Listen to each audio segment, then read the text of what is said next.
name is Colette and I am a grandmother, so obviously I'm a mother as well.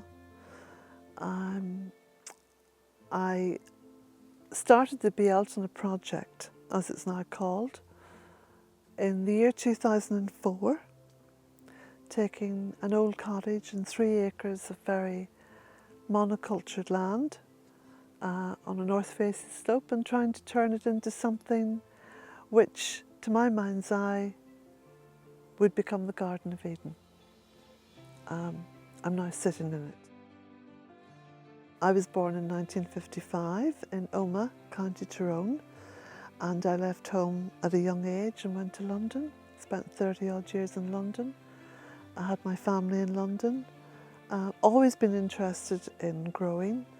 Had several different allotments. I think allotments kept me very sane when I was in London. Loved to grow. Grew up in a house. Ironically enough, I grew up in a house that didn't have a garden. Myself and my 8 brothers and sisters lived in a house with no bathroom, an outside toilet, and a little kind of a slimy, skiddy concrete backyard. And one of the things that influenced me, which I now can identify, because I often think about it, my grandmother lived 3 doors up in an identical house to our own. And there was an old tea chest outside the window, sorry, outside the back door in this little yard that led to the outside toilet. And the old tea chest had over the years collected up, you know, moss that had spilled out of gutterings, etc. So there was a sort of a soil built up there. And this tree was growing out of it. It used to fascinate me that the tree was growing not just in the tea chest, but the roots had started to come out and go down into the concrete, which admittedly was quite old concrete and quite, you know, slimy and probably full of all kinds of nutrients. But that fascinated me. So that may have been one of the magical things that went into my head and stayed there, refused to budge. That there was a drive from Mother Earth to want to grow. But something very troubling happened in 2003. Some of you watching this may be aware of it. It was yet another war. A war was being waged in the Middle East, and the UK, being the country I lived in, was going to be engaging in that war. It upset me greatly. I was on that 2 million march and I wrote letters to my MP, but nothing was to assuage the powers that be. So I decided I needed to change course and direction in my life. And I was very influenced by the saying from Maxine Hong Kingston, in a time of destruction, create something. And that's when the Bealtaine project began to grow and be nurtured and be dreamt of and envisioned. So in 2004, I had already purchased this little cottage in 3 acres. It was a land bereft of any kind of tree or plant of substance. There was rushes and grass, a few scant pieces of hedgerow. And I left my job, I sold up everything I had in London, I moved across and I started planting. I was following basic permaculture principles. I was very enthused by permaculture and I planted and planted. I grew vegetables. I had a little market stall 1 day a week because I had to get a mortgage on this place. There was no way I had the funds to buy it outright. I had a little mortgage and I planted trees, and I think I stopped counting at 1,100. So there's 1,100 trees that I can account for. The rest I can't because I stopped counting. I grew vegetables and plants and fruit trees and bushes and touched base with Mother Earth. That's essentially what I did. And from permaculture, it grew and developed into what I can only call goddess permaculture. And I call it goddess permaculture because it embraces every aspect of what it is Mother Earth is trying to tell us, which is to plant. And my motto became, plant like your life depends upon it, for it does. And I've been here 17 years. And in 17 years, people have evolved very quickly. So many things have happened in society and across the world. And the whole issue of climate change has become troubling for everyone. As I speak, there are temperatures in excess of 110 degrees Fahrenheit in America, in the west of America. Temperatures that do not sustain human life. Do not sustain human life. End of story. But it doesn't have to be the end of the story. It can be the beginning of the story. It can be the wake-up call. Where I'm sat at the moment is so cool, but it's cool here because the earth is cool. It's been shaded by trees. It's been kept at a perfect ambient temperature, and the air that's coming in and around the trees and going up through the trees and out is keeping everything out there at a cool temperature. It's the only answer to what has been the utter destruction of Mother Earth. In a time of destruction, create something. Well, maybe we can take it a little bit further. Maybe we can say, in a time of destruction, plant something. Plant a shrub, plant a tree, but plant trees. Little blackbird over there, eating red currants from one of the bushes. When you plant for all life. Whether it's a tree or a shrub or ground cover, you're planting food for life. You're planting abundance. You're helping Mother Earth to get back to the Garden of Eden. And I'm not a religious woman. In fact, I'm a pagan woman. But the Garden of Eden story goes through all the cultures. Every culture, every religion, there is a Garden of Eden. And yet we have pursued in defiance the destruction of not just the garden, but we've turned it into a myth, something that is impossible to recreate. Well, I've taken 3 acres and it's been recreated here, and I've done it on my own. I'm now 65 years old. I wear that as a badge of honour. And it's important to say that I've done it on my own because it makes it quite possible for anyone else. Quite possible. If I can do this 3 acres on my own, there's nothing stopping governments, people, or maybe we should just forget governments, put that to one side, and say, let's just do it. Let's just plant. And what do we get from planting? We get surrounded by beauty. We get inspired with hope. We hear birdsong. We nurture the bees. We protect the earth. We get food.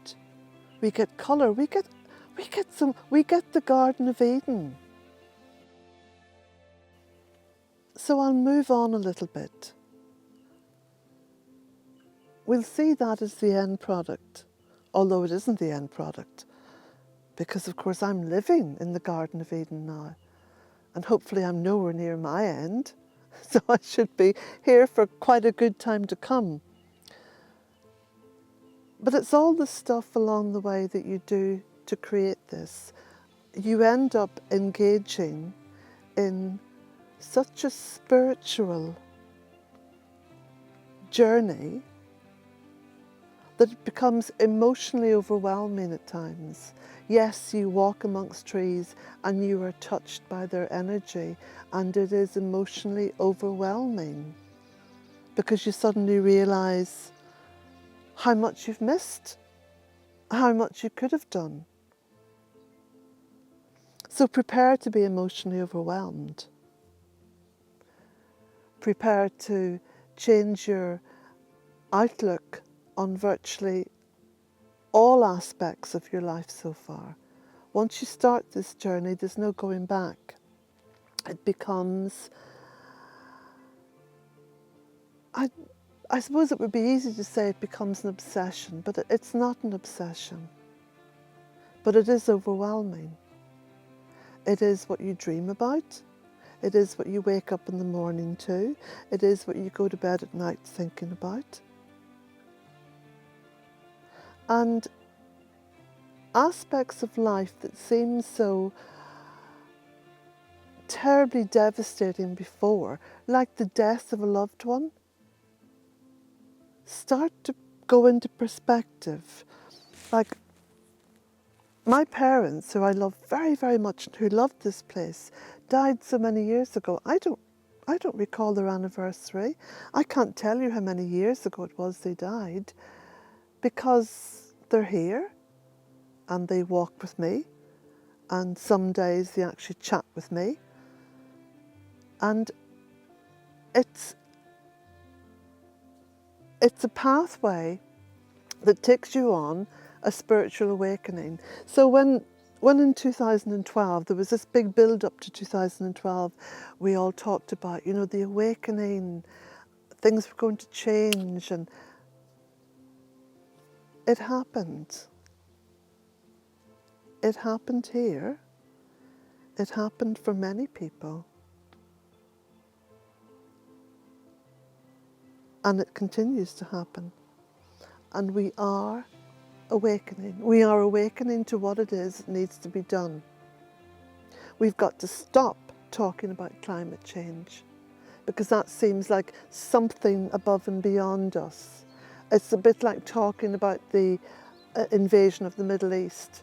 There was nothing I could do about that. I couldn't change that. I can't change climate change, but I can change what it is that is feeding in to the damned awful mess that we have created. And we've created that by destroying what we had. We've destroyed, willfully destroyed, Mother Earth, the only home that we have. We've gone out and we've cut down rainforests because we wanted specific garden furniture or specific window frames, or, you know, we wanted. And all the wanting hasn't made us happier. All the stuff that we've got hasn't made us happier. I grew up in poverty, and I'm in real poverty, borrowing a cup of sugar from my grandmother 3 doors up, or borrowing a slice of bread, so we'd have like 12 slices of bread on a plate. No, there was never a full loaf handed over. So I know what poverty is.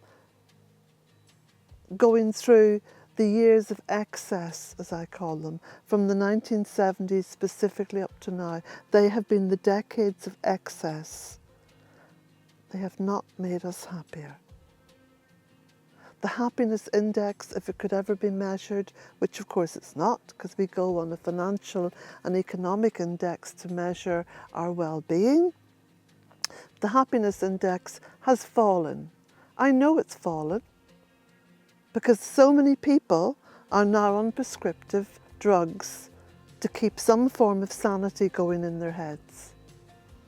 Because we know what needs to be done, and we're failing ourselves and we're failing the generations of children that we will never see by failing to plant.